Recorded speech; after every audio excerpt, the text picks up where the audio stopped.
We're going to talk about rebadges again in today's video. I've done a few rebadge videos before, but for this one we're going to focus on the unexpected collaboration between two of the world's largest auto manufacturers and fierce competitors, GM and Toyota. Today we're going to look at 4 vehicles that were either Toyota's rebadged as GM products or vice versa. But you might be wondering, how did this unlikely collaboration come to be? Well, to answer that, we've got to jump back to the early 80s. As I've mentioned in many videos at this point, this was a time when relatively high fuel prices and a recession in the American economy meant gas-guzzling land yachts were becoming unaffordable to the average family, leading to the rise in popularity of smaller, more efficient vehicles. The problem was, American manufacturers weren't very good at these sort of cars, and American vehicle build quality in general was on a steep decline. Now, admittedly, it's always hard to build something that's both inexpensive and high quality. It's much easier to do one or the other. But in the early 80s, especially when it came to their small cars, it seemed like GM was doing neither. Toyota, on the other hand, well, they were kind of doing both. So how were they doing it, and what was so wrong with GM? Well, to demonstrate this, let's take a look at the Fremont assembly plant in Fremont, California. I'm not picking this plant randomly, it's very relevant to our Toyota GM theme, as you'll soon see. This auto manufacturing plant was operated solely by GM from 1962 to 1982, but build quality from this plant in particular was abysmal, and by the early 80s it was considered to have the worst automotive workforce in the industry. Conditions between management and employees were so adversarial that employees would purposely sabotage cars. They would intentionally scratch the paint, leave loose interior bolts, or even put Coke bottles inside the door panels so they would rattle around and annoy the customer. Disturbingly, one individual intentionally left suspension bolts loose on over 400 vehicles. Luckily, this one was actually caught before they left the plant. But why did he do this? Well, he was mad because they'd suspended him for drinking. A lot of the information I got about this was from a transcript of an episode of the radio show This American Life that aired in 2015, which contains a bunch of interviews with people in the industry, including former plant workers. I'll link it in the description if you want to read the whole thing. It's very interesting. Now, the thing is, drinking on the job was actually pretty common at this plant, as was gambling and some other extracurricular activities normally frowned upon in the workplace. You could even get escorts there, and I don't mean the ones that come from Ford. You might wonder why this was tolerated. Why weren't workers like this fired? Well, the United Auto Workers Union was pretty powerful and it was really hard to fire anyone. But on the flip side, management was equally to blame. In fact, they're probably even more to blame because their attitudes and the culture they created caused the conditions to deteriorate like this. They didn't listen to workers' input and they were obsessed with never stopping the production line. It was quantity over quality. Even if something went wrong in the production line, the cars just continued on down and the attitude was like, ah, well, we'll fix it later. Maybe. If we think it's bad enough that the dealer will notice. If a worker stopped the production line for almost any reason, they were reprimanded. Anyway, the constant chaos of this plant eventually led to GM shutting it down in 1982 and thousands of workers were laid off. This plant was then reopened in 1984 as the New United Motor Manufacturing, or NUMMI. This was a joint venture between GM and Toyota.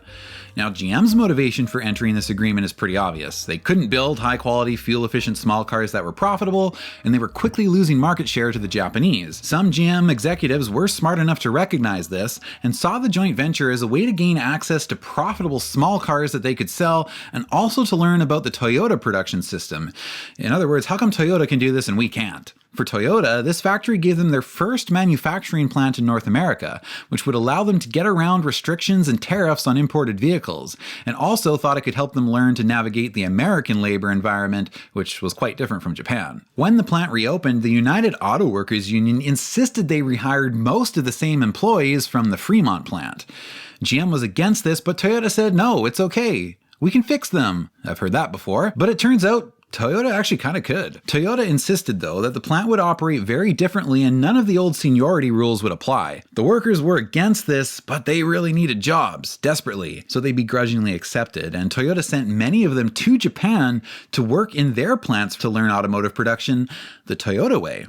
And it wasn't just about teaching line workers better work ethic, there were cultural changes that management had to adopt as well, including everyone parking in the same parking lot, eating in the same cafeteria, and when a mistake was spotted on the production line, they stopped the line and fixed it.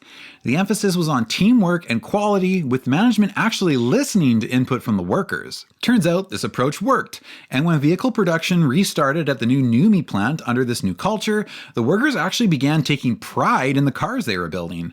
Very quickly, their defects per 100 vehicles plummeted and became one of the best in America and was right on par with the Corollas that were coming from the factories in Japan.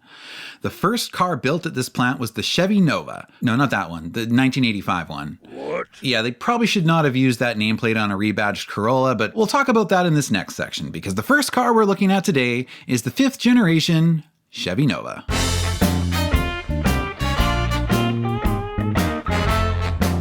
We ask American auto workers why they bought cars designed in Japan. Because they're solid. Why? Look at this interior. Why?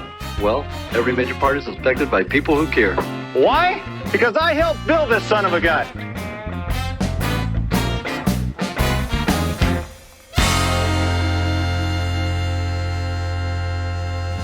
The first vehicle to be built at NUMMI, Toyota and GM's joint venture plant, was the 1985 Chevrolet Nova. As I've already alluded to, this was a Toyota product that would be rebadged for the American market. It wasn't actually the first Japanese product to be rebadged as a GM. They already had the Chevy Spectrum, which was a rebadged Isuzu Gemini, but this would be the first one that they would actually build here in America in partnership with Toyota at NUMMI. This would make it exempt from any kind of import restrictions or tariffs. I've already said that the Nova is a rebadged Corolla. Well, technically it's based off the Toyota Sprinter, a Corolla variant we didn't get here. It was slightly upmarket from the Corolla and got a slightly different body. The Sprinter, and therefore the Nova, are what's called a 6-window sedan, which means the passenger compartment has 3 windows on either side. Compare that to the Corolla sedan, which is more conventional. The Sprinter and the Nova also came in a 5-door liftback. Comparing the Nova to the Sprinter, there are a few stylistic exterior differences. The Nova has a different, more traditional grille and uses quad sealed beam headlamps. The Sprinter uses flush mount headlights. Now, the American mandate to use those standardized sealed beam headlights had been lifted by 1985, but I think GM opted to use them here because it would make the car look more familiar and make it look more American. This certainly looks more like a Chevy than this does. The interior, on the other hand, is almost all Toyota. The dash is Toyota, the steering wheel says Nova on it, but it's clearly 80s Toyota standard issue. It's got basic Toyota gauges. The only thing that's not Toyota is for the Nova, they did put in an AC Delco radio. They also have slightly different seat fabrics. Under the hood is Toyota's 8-valve single overhead cam engine, also found in American Corollas. It's a carbureted 1.6 liter, and in the Nova it's rated at 74 horsepower. It's front wheel drive, brakes are front disc rear drum, and it uses front and rear independent suspension and McPherson struts. It is tuned a little softer than the Corolla for a smoother, more American ride, but that means, combined with the fact that it has no sway bars, it's not exactly a backroads carver. Power steering is standard, and the standard transmission is a 5-speed manual, but a 3-speed auto is available. There are 2 trim levels, the base and the upper CL trim. Over the base, the CL adds wider body side moldings, remote fuel door and trunk releases, velour cloth upholstery, a center console storage box, driver's lumbar support, a trunk light, a tilt steering wheel, and vanity mirrors. Options that could be added to the Nova included power steering, air conditioning, a right side mirror, a cassette deck, and on the CL models, aluminum wheels, intermittent wipers, power door locks, and power windows. In the marketing, GM didn't hide the fact that it's a Toyota product. Let's be honest, they knew their reputation was slipping, especially for small cars. So in the ads, they almost admit it, and they're kind of like, hey, look guys, don't worry, you can buy American, and it won't suck, because Toyota helped us. A fine marketing angle to take, I suppose, but then again, if you're gonna do that, why are you calling it the Nova? Why bring back a nameplate that appeals to rear-drive Chevy fans who are not likely to be impressed by a front-drive Econobox, regardless of who builds it and where? So, if everything about the new Chevy Nova is new, why'd we give it the same name as the old Chevy Nova? Because we like the name. The heartbeat of America, that's today's Chevrolet. Reusing a nameplate loved by fans of the original car on something else that has nothing to do with the original never goes over well. For 1987, they changed the rear turn signals from amber to red. Body-colored bumpers are now standard on the CL model, and the CL also got taillights that now extend onto the trunk lid a little bit. I mean, it's fake, but they also now get a rear defogger as standard equipment. For 1988, GM decided to add a sporty model back into the Nova lineup. Meet the 1988 Nova Twin Cam. Now, you obviously aren't getting a V8 under there, so instead of that, it uses Toyota's 16-valve twin cam fuel-injected 1.6 liter from the Corolla FX16, which was also built at NUMMI. In the Nova brochure, it brags, "This never-before Nova offers a..." Wait, is that supposed to say this never-before-seen Nova? That doesn't really make any sense. Anyway, this never-before Nova offers up numbers that will do a driving enthusiast's heart good. What are these numbers? Well, 110 horsepower and 98 pound-feet of torque. 0 to 60 is 9.5 seconds. I guess that's not bad for an 80s 4-cylinder. Whoa, factory red plug wires? Look kids, these things come pre-riced for ya. The Nova twin cam does also get slightly stiffer suspension, anti-sway bars, and rear disc brakes. Inside you get a leather-wrapped steering wheel, a Toyota gauge cluster with a tach, and the 5-speed manual remains the standard transmission. The auto is still an option, but it's a 4-speed on this model. Nova twin cams were sedan only, and they only came in black with grey interior. A red accent stripe flows across the painted bumpers and body side moldings, and the red outline of the Chevy bow tie contrasts nicely with the blacked out grille and headlight bezels.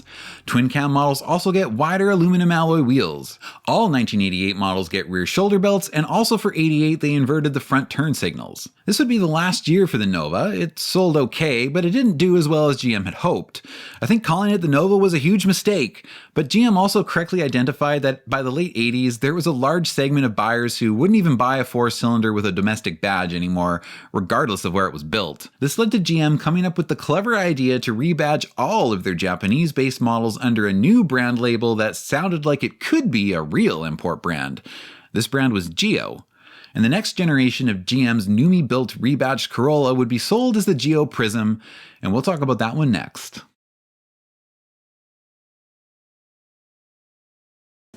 When my baby smiles at me, we take the Geo and feel so free. Whoa, in my Geo. Meet Geo. GM's marketing ploy to convince Americans that had lost trust in them to buy from them again. It's a world car, just look at the logo. And in the ads, they're always sure to state that while the car is built right here in America, it was designed in Japan, so there's no reason to fear them. And there was no reason to fear the Geo Prizm. Like the Nova we just talked about, it's again a rebadged Toyota Sprinter, a Corolla variant, just the next generation of it. And it was again being built at NUMMI, right alongside the Corolla, which everyone loved and trusted. But you could have said that same thing about the Nova, yet people were still reluctant to buy it because of that bow tie badge. So are you telling me that even though Geos are going to be sold through Chevrolet dealers again, the removal of the bow tie logo is going to make consumers feel more comfortable buying them?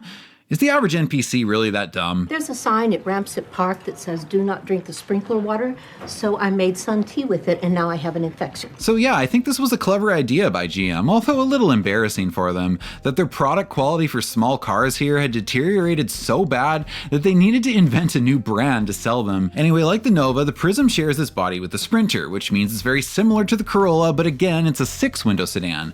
And there's another 5-door liftback, and this one is cool. Just look at that wraparound glass, that's amazing. And since we didn't get the Sprinter here, it's different than any Corolla you could buy. I think if I was looking for a 4-door Corolla of this era in America, I'd way rather have this than the Toyota options. Of course, I'd have a hard time finding one because they actually did not sell the Geo Prizm in Canada. Instead, we got a 4-door sedan version of the Geo Metro. Gee, thanks. The Prizm uses the front clip styling and the taillights from the Sprinter, so even if you don't notice the extra windows on the sedan, it still looks a little different from the standard Corolla sedan here. On the inside, it's definitely recognizable Toyota, but it's not just the Corolla interior. Base and LSI Prizms use the same steering wheel and gauge clusters as the Corolla sedan, but the dash is different. Most notably, it doesn't have that little swoop to the right side of the gauges with the radio. That's just not there on the Prizms, and the radio is down below the climate controls in the more conventional location. Some of you might be saying that it has the Corolla Sport Coupe dash, but that dash isn't quite a match either, although it obviously shares many parts with the Corolla dashes. Under the hood of base models and the LSI, the engine is the 4AFE, another dual overhead cam, 16-valve, fuel-injected 1.6 liter, rated at 102 horsepower. This is the same engine that you'll find in most 1990 model year American Corollas. The standard transmission is again the 5-speed, but the 3-speed auto remains as an option. The base model comes standard with cloth seats, a center console, a rear stabilizer bar, a rear window defogger, and a remote fuel door release.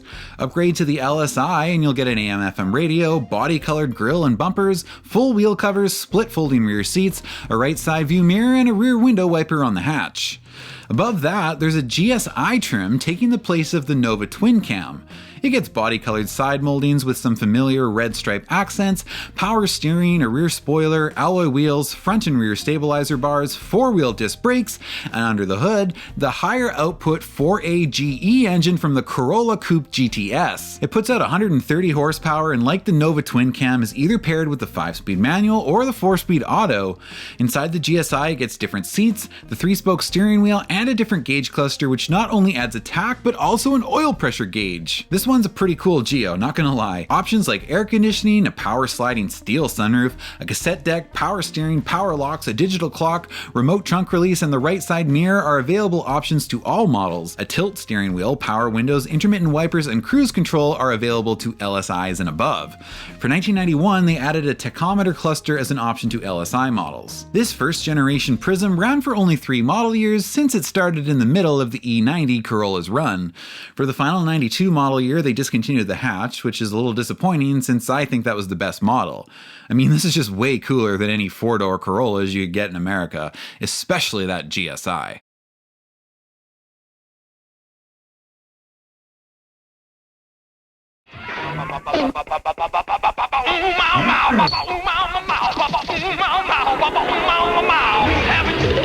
It's 1993. You won't be eating lunch today. You lost all your lunch money in the Recess Pogs tournament.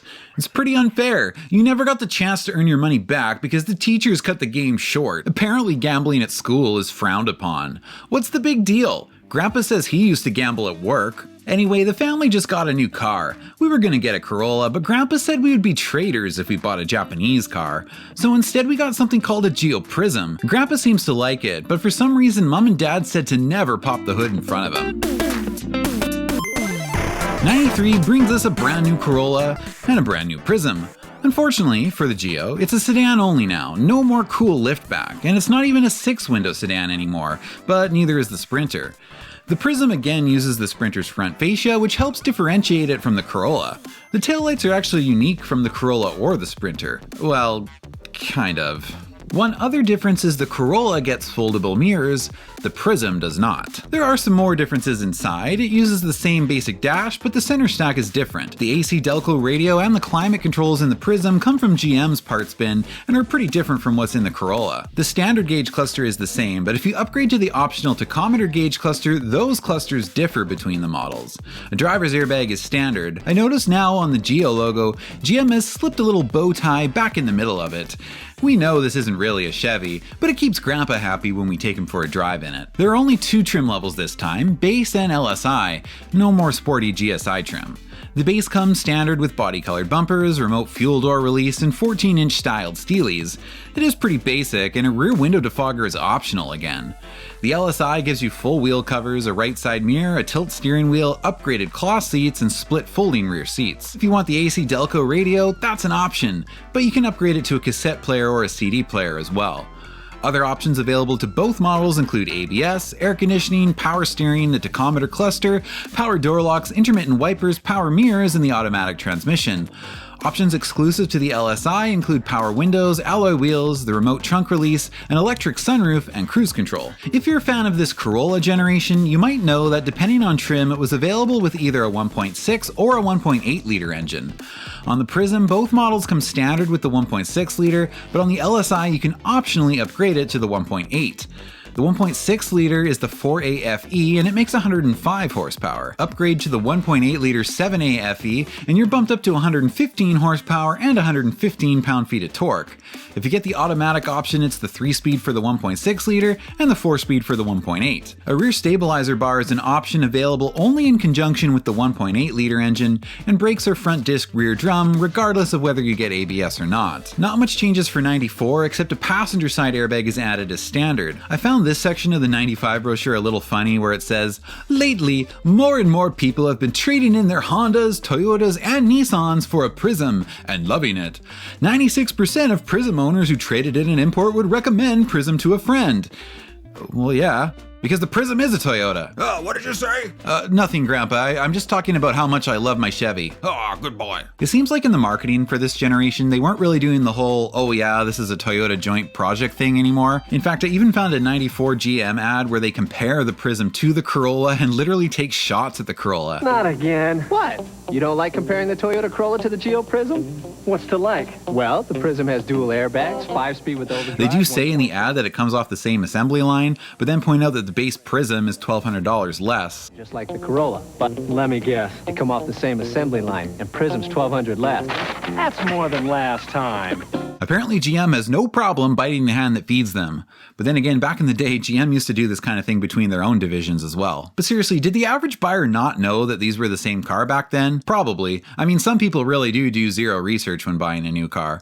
When we started selling the Honda Prologue at the Honda dealer I was at, I remember customers telling me they were so happy Honda finally made an EV, and they were so glad to be buying a reliable Honda EV that they could trust. That interaction actually gave me the idea to make my first rebadge video. Starting in I think 1996, but it could have been 95, I had a real hard time finding information on this generation. Leather interior became an option on LSI models. Also in 96, due to the emission system changes, horsepower output drops on the 1.8 liter by 10, but it gains a few pound-feet of torque. For the 97 model year, the 1.6 liter engine horsepower drops by 5, but it gains 5 pound-feet of torque. 97 was the final year of the second gen, and actually the final year for Geo as well, but the Prizm would live on.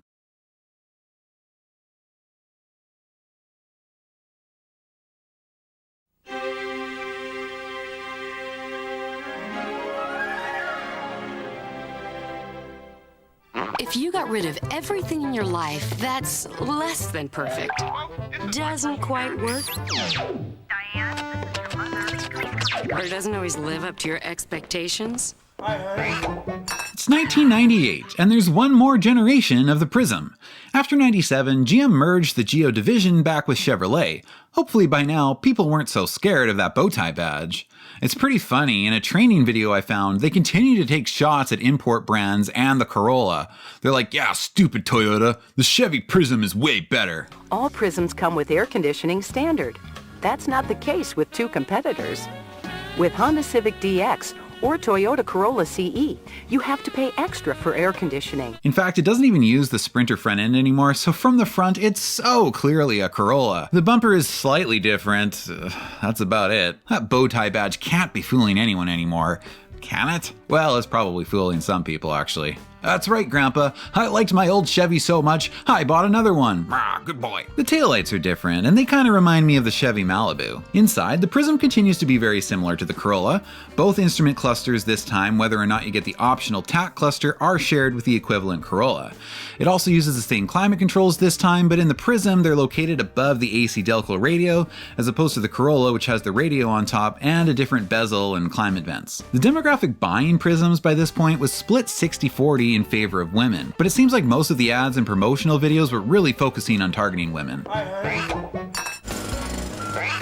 There is just one engine option this time, another 1.8 liter, and it's of course shared with the Corolla and makes 120 horsepower and 122 pound-feet of torque. The transmissions remain either the 5-speed standard, or you can option for either the 3-speed or 4-speed auto, depending on how much extra you want to pay, I guess. It wasn't dependent on trim level. Again, the two trim levels are based in LSI.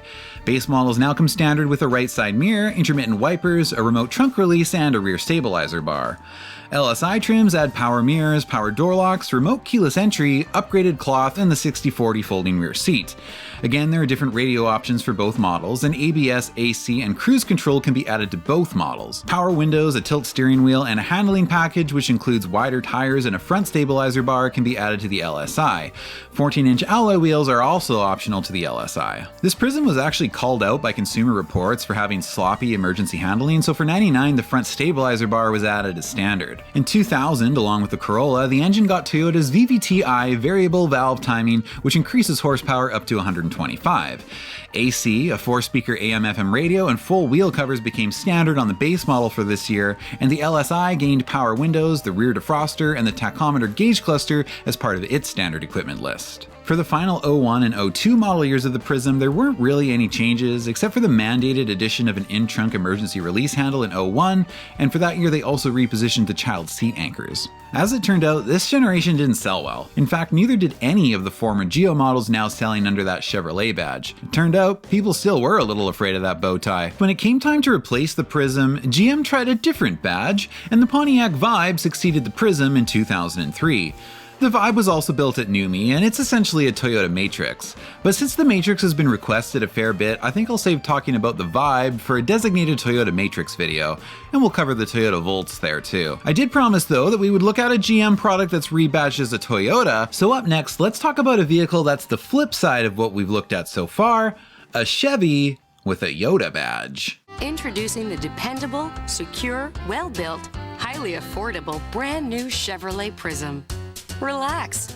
This is one great car. Hey, Mom, where's Dad?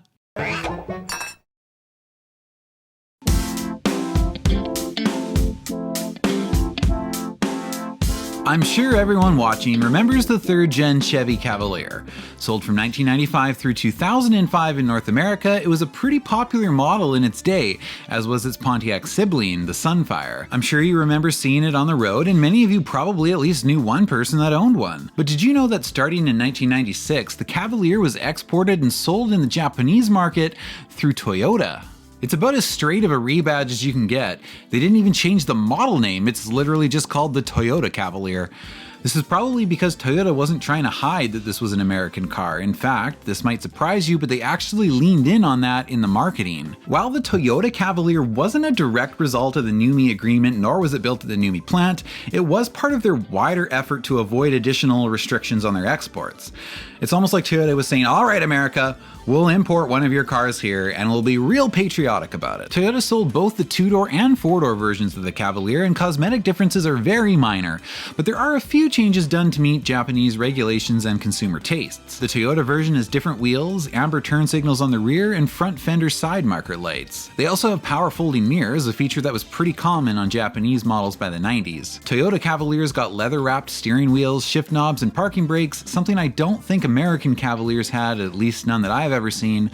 I think you had to get the Pontiac Sunfire for such luxuries here. I did notice that the cigarette lighter is moved from beside the steering wheel to the center console on the Toyota version, and it looks like this was to accommodate a Toyota style power mirror switch with the folding mirrors button.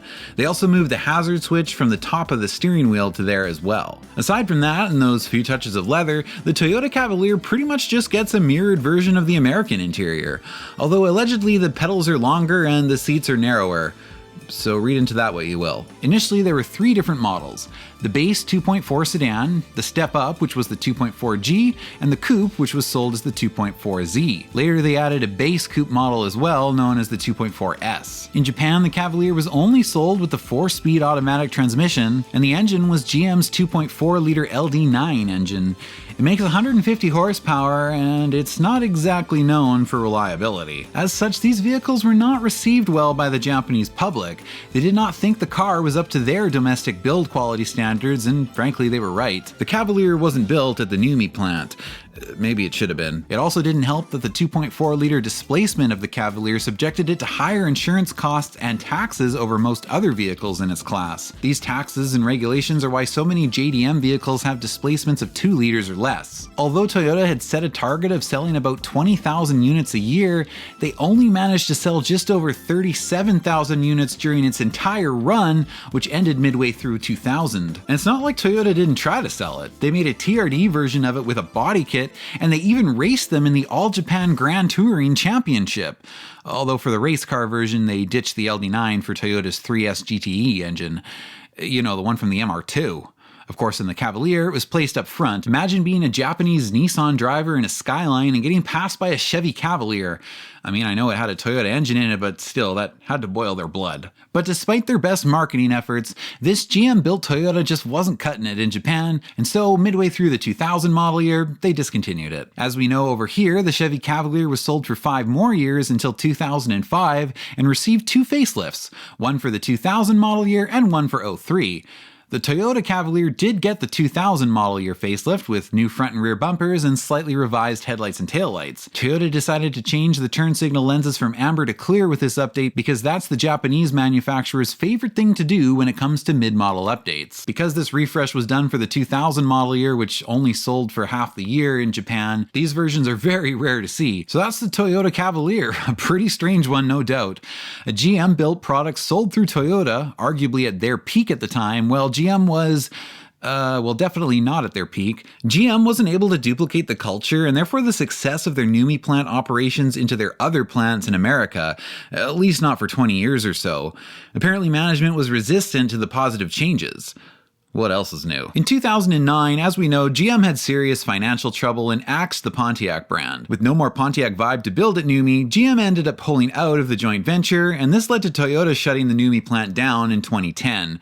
And Corolla production was shifted from there to the Mississippi plant, as well as to Ontario, Canada.